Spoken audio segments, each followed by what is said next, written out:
Party کے مشترکہ امیدوار سردار اعجاز صادق ایک بار پھر اسپیکر قومی اسمبلی منتخب ہو گئے۔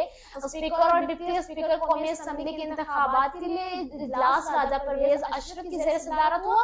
راجہ پرویز اشرف نے پولنگ کے بعد ووٹنگ کی گنتی کا عمل مکمل ہونے کے بعد بتایا کہ سردار اعجاز صادق 199 ووٹ لے کر اسپیکر منتخب ہوئے ہیں، جبکہ سنی اتحاد کونسل کے امیدوار عامر ڈوگر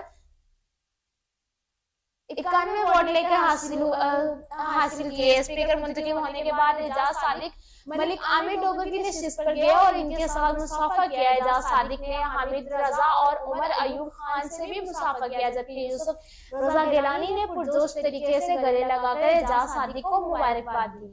وزیر اعلیٰ پنجاب مریم نواز کی جانب سے کمالیہ میں بارش سے چھت گرنے کے واقعے پر افسوس کا اظہار کیا گیا۔ وزیر اعلیٰ پنجاب مریم نواز نے کمالیہ میں بارش کے سبب چھت گرنے کے واقعے میں ہونے والے جانی نقصان پر سوگوار خاندان سے اظہار تعزیت بھی کی۔ وزیر اعلیٰ پنجاب کا زیادہ بارشوں کے خدشات کے پیش نظر انتظامیہ کو الرٹ رہنے کا حکم بھی جاری کر دیا گیا۔ قومی اسمبلی میں اسپیکر اور ڈپٹی اسپیکر کے انتخابات کے لیے اجلاس جاری ہے۔ اسپیکر اور ڈپٹی اسپیکر قومی اسمبلی کے انتخابات کے لیے اجلاس راجہ پرویز اشرف کی زیر صدارت ہوا۔ اسپیکر قومی اسمبلی راجہ پرویز اشرف نے اسپیکر کے انتخابات کا طریقہ کار ایوان میں موجود اراکین کو بتایا، جس کے بعد سنی اتحاد کونسل کے بارسٹر گوہر اور عمر ایوب نے پوائنٹنگ آف آرڈر پر اظہار خیال کرتے ہوئے کہا کہ جب تک ایوان میں اراکین کی تعداد پوری نہیں ہو جاتی کسی طرح الیکشن ہو سکتا ہے۔ قومی اسمبلی کے اجلاس کے دوران بیرسٹر گوہر نے کہا کہ آئینی معاملہ ہے، یہاں فارم 45 بندہ بیٹھ سکتا ہے۔ اسپیکر راجہ پرویز اشرف نے کہا کہ الیکشن کمیشن کے فیصلے کے علاوہ میرے پاس کیا طریقہ ہے ممبران کو تسلیم کرنے کا؟ کبھی ایسا ہوا ہے کہ اسپیکر فارم 45 چیک کرے؟ رانا توقیر کو پوائنٹ آف آرڈر ملنے پر سنی اتحاد کونسل کے اراکین نے شور کیا۔ بیرسٹر گوہر نے اسپیکر سے کہا کہ آپ اس ایوان کے محافظ ہیں، یہ ایوان نامکمل ہے، اس ایوان کو مکمل ہونا چاہیے۔ ہم نے آپ کی رولنگ مانگی تھی، 23 ممبران اس وقت ایوان میں کم۔ 9 مئی کیس اسپیشل پروسیکیوٹر نے دلائل مکمل کر لیے اور بانی P T I Imran Khan مرکزی ملازم قرار دے دیا گیا۔ انسداد دہشت گردی عدالت لاہور میں 9 مئی جلاؤ گھیراؤ اور مختلف 7 مقدمات میں عمران خان کے عبوری ضمانتوں کی درخواست پر سماعت ہوئی، جس میں اسپیشل پروسیکیوٹر رانا شکیل نے بانی چیئرمین پی ٹی آئی کو 9 مئی کے مقدمات کے مرکزی ملازم قرار دے دیا۔ دوران سماعت اسپیشل پروسیکیوٹر رانا شکیل نے پرائم منسٹر ہاؤس جلانے کے کیس میں اپنے دلائل مکمل کیے۔ علی امین گنڈا پور خیبر پختونخوا کے وزیر اعلیٰ منتخب ہو گئے۔ علی امین گنڈا پور نے 90 جبکہ عباد اللہ نے 16 ووٹ حاصل کیے۔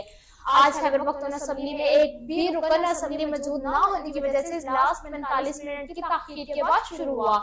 خیبر پختونخوا اسمبلی اجلاس اسپیکر بابر سلیم سوتائی کی زیر صدارت شروع ہوا، جس میں قائد ایوان کے انتخابات کیا گیا۔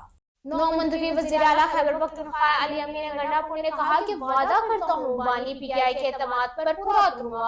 اسپیکر خیبر پختونخوا نے نو منتخب وزیر اعلیٰ علی امین گنڈا اپو کو خطاب کی دعوت دی، جس کے بعد انہوں نے اسمبلی اجلاس میں کہا کہ دعا ہے کہ اللہ مجھے اس جہاں اور قیامت کے دن بھی سرخرو کرے۔ وزیر اعلیٰ خیبر پختونخوا کے انتخابات میں عوامی نیشنل پارٹی کے رکن اسمبلی ارباب عثمان نے پارٹی پالیسی کے خلاف انتخابات میں حصہ لے لیا۔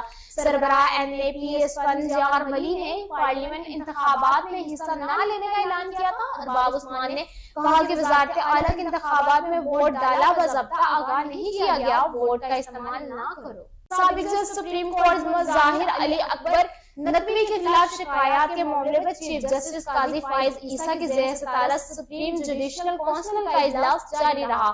سردار طارق مسعود اور جسٹس منصور علی شاہ اجلاس میں شریک ہوئے۔ ہائی کورٹ کے چیف جسٹس نعیم اختر افغان اور جسٹس امیر بھٹی بھی اجلاس میں شریک ہوئے۔ سپریم کورٹ جوڈیشل کونسل کی کارروائی کمرہ عدالت نمبر 1 میں جاری رہی۔ مسلم لیگ نون کے رہنما رانا ثناء اللہ نے کہا کہ مولا فضل الرحمان کے تحفظات سے 100% متفقی ہیں، ان کو کھونا نہیں چاہتے، معاملات حل کر لیں گے۔ رہنما نون لیگ رانا ثناء اللہ نے مزید کہا کہ قوم کہتا ہے کہ کے پی میں مینڈیٹ چرایا گیا تو وہاں چرانے والا کوئی اور ہے، پنجاب میں اگر مینڈیٹ چرایا گیا ہے تو وہ وہاں کوئی اور ہے، پنجاب میں ہم پر، سندھ اور بلوچستان میں کسی اور پر الزام ہے۔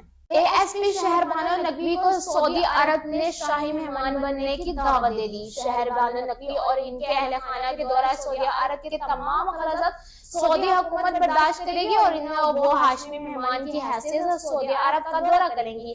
ASP اور ان کے اہل خانہ سعودی عرب کے خاص مہمان ہوں گے. پاکستان میں تعینات سعودی سفیر نواف بن سعید المالکی، اسٹیٹ سپرنٹینڈنٹ پولیس سید شہربانو نقوی اور ان کے اہل خانہ کی شاہی مہمان کی حیثیت سے دورہ ریاض کا اہتمام کریں گے.